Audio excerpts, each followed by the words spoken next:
Un punto importante a tomar en cuenta es el relacionado con lo que viene a ser el apetito y tolerancia al riesgo.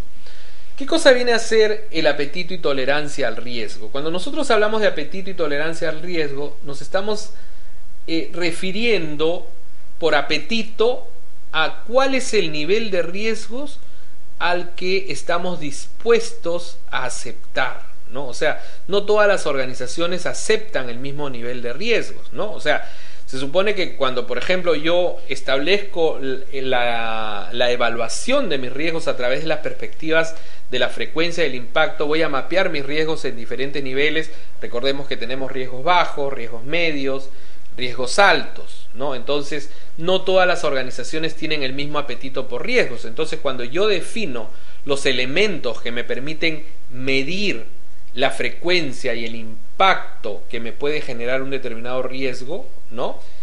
O la frecuencia y la severidad de este riesgo, lo voy a hacer sobre la base de cuál es el apetito por riesgo que la organización ha definido. Y este apetito va a estar dado por el nivel hasta el cual la organización está dispuesta a aceptar determinado riesgo, ¿no? Tenemos que preguntarnos en primer lugar a qué riesgos nos enfrentamos para poder definir los niveles de aceptación de esos riesgos. ¿Cuáles son los riesgos que debemos reducir y cuáles son los riesgos que estamos dispuestos a aceptar, ¿no? Entonces, de acuerdo a mi apetito, yo podré decir, este nivel de riesgos son los que debo reducir, o sea que no los acepto, no están dentro de mi apetito, y si los he identificado con un nivel determinado, voy a tender hacia que estos riesgos sean gestionados, sean mitigados para reducir su nivel hasta un nivel aceptable. Este nivel aceptable va a ir en el lado de todos los riesgos que estoy dispuesto a aceptar, ¿no? Entonces, para eso voy a definir una matriz de apetito al riesgo que tiene que ser formalizada de los resultados de esa matriz de apetito al riesgo y ser comunicada a los diversos niveles aceptables. Generalmente, cuando nosotros definimos una matriz de apetito al riesgo, partimos pues de ciertos criterios que evaluamos, criterios tanto cuantitativos como cualitativos, y establecemos niveles para determinar pues si la organización tiene un apetito por riesgo que sea de un nivel conservador, sea de un nivel intermedio o sea de un nivel mucho más menos conservador y más expansivo, ¿no? Entonces, en ese sentido, cada organización tendrá que definir hasta qué nivel quiere llegar por este apetito por riesgo. ¿Cómo medimos generalmente este apetito por riesgo, o de qué manera es que podemos correlacionar para cada riesgo este apetito por riesgo, ¿no? En lo que es riesgo de liquidez y mercado, por ejemplo, hasta qué nivel de descalces estoy dispuesto a aceptar, descalces de plazo, descalces de moneda, de liquidez, etcétera, por riesgos de tasa de interés, cambiario, etcétera, etcétera, ¿no? Generalmente, cuando nosotros gestionamos el riesgo de mercado, el riesgo de liquidez, ya tenemos establecidos límites, ¿no? Se establecen límites hay algunos límites regulatorios establecidos por el propio supervisor y hay algunos límites internos. Esos límites internos que nosotros definimos dentro de estos riesgos de mercado de liquidez vienen a estar dados un poco por el apetito por riesgo que defina cada organización, ¿no? O sea, por ejemplo, si el límite de la ganancia en riesgo por tasa de interés es del 5% del patrimonio, la organización dirá, pues sí, su límite interno lo quiere tener siendo conservador muy por debajo de este límite para poder gestionar los riesgos que se presenten hasta esos niveles, o si lo hace muy pegado al límite regulatorio es que existe un mayor apetito por riesgo, ¿no? Entonces, eso es una definición que tendrá que tener cada organización.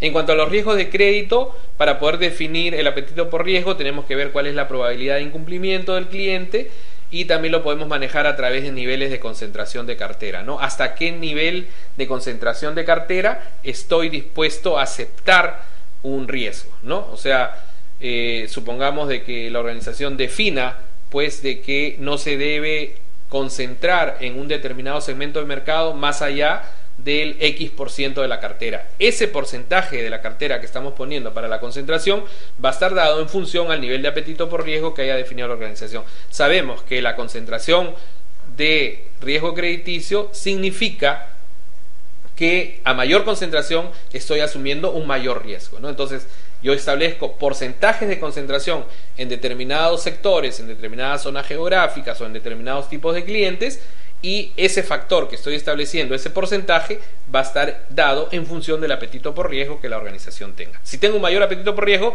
voy a permitir una mayor concentración. Si tengo un menor apetito por riesgo, voy a limitar esta concentración en los diferentes niveles, sea geográfico, sectorial, etcétera, ¿no? En el riesgo operacional, los criterios van a estar principalmente referidos a temas de procesos y eficiencia de los controles, ¿no? Hasta cuánto estoy dispuesto a perder. En riesgo operacional, generalmente para definir niveles de apetito por riesgo, una buena práctica es tomar la información de las pérdidas de años anteriores para poder hacer una proyección a futuro y poder determinar cuáles son los niveles de apetito por riesgo que defino tanto a nivel de la frecuencia como del impacto para poder establecer este nivel. Y en cuanto a los riesgos estratégicos y reputación, vamos a centrarnos en lo que es la desviación en el cumplimiento de los objetivos estratégicos, hasta dónde estoy dispuesto a que se desvíen los objetivos estratégicos. Sabemos que los objetivos estratégicos tienen un seguimiento y una cuantificación constante, entonces mi apetito por riesgo me va a llevar a definir hasta qué desviación voy a aceptar de estos riesgos. Los niveles de tolerancia al riesgo van a ser establecidos en función a que una mayor tolerancia implica una mayor desviación de los objetivos de la organización, ¿no? Cuando yo establezco el apetito por riesgo, como he dicho, es hasta cuánto estoy dispuesto a perder asumiendo determinados riesgos, ¿ok? Porque sabemos que todo riesgo nos puede llevar hacia una pérdida. Pero si yo establezco un nivel de apetito, también tengo que establecer un nivel de tolerancia, ¿no? O sea, en qué momento es que ese riesgo lo dejo de tolerar y trato de establecer medidas que hagan que el riesgo o se reduzca o tenga que eliminar ese riesgo mediante la eliminación de determinado proceso, el no llegar a determinado mercado, etcétera, etcétera, ¿no? Entonces el apetito va muy de la mano con la tolerancia. El apetito es el nivel de pérdida que estoy dispuesto a aceptar y la tolerancia es hasta dónde voy a aceptar la pérdida para parar los elementos que me hagan seguir perdiendo dentro de los riesgos a los que estoy expuesto.